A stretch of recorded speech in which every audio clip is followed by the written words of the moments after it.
जबरदस्त डिमांड यहाँ पर आपको देखने को मिल रही है। 8 गुना नॉन रिटेल की तरफ से यहाँ पर हमने देखा था कि परसों सब्सक्रिप्शन आया। अब खास बात है कि जो फ्लोर प्राइस था 412 रुपये का, इसका अब कोई मतलब नहीं रह गया, क्योंकि अगर आप इसकी क्लियरिंग प्राइस देखें नॉन रिटेल के लिए तो 447 रुपये के करीब आ रही है।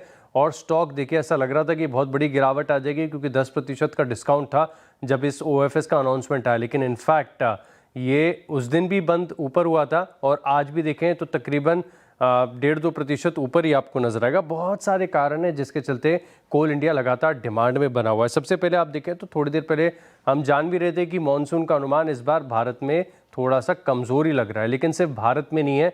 खास बात है कि चाइना की तरफ से भी आप देखें तो यहाँ पर अपडेट्स ये हैं कि वहाँ पर भी आपको एल नीनो का इम्पैक्ट आपको देखने को मिलेगा।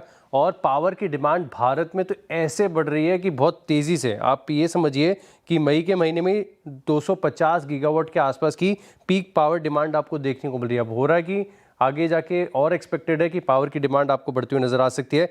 चाइना इंडिया दोनों में एल नीनो है, तो जाहिर सी बात है कि पावर की डिमांड यहाँ से और बढ़ेगी। लेकिन अगर आप ग्लोबल प्राइजेस देखें, हालांकि पूरी तरीके से तालमेल नहीं होता, लेकिन ई ऑक्शन तो इनके बढ़ ही जाते हैं।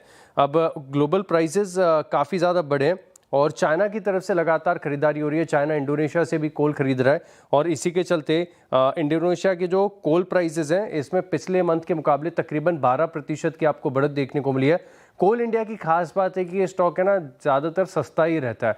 अब आप FY28 फॉरवर्ड के हिसाब से देखें तो तकरीबन 4.6 टाइम्स EV EBITDA पर चल रहा है और इनफैक्ट इसमें तकरीबन 5.7% के आसपास की जो डिविडेंड डील है इसका भी अनुमान यहाँ पर बना हुआ है। तो वैल्यूएशन सस्ते हैं, ग्रोथ के काफ़ी सारी ट्रिगर हैं, इसी के चलते देखें तो बढ़िया डिमांड है।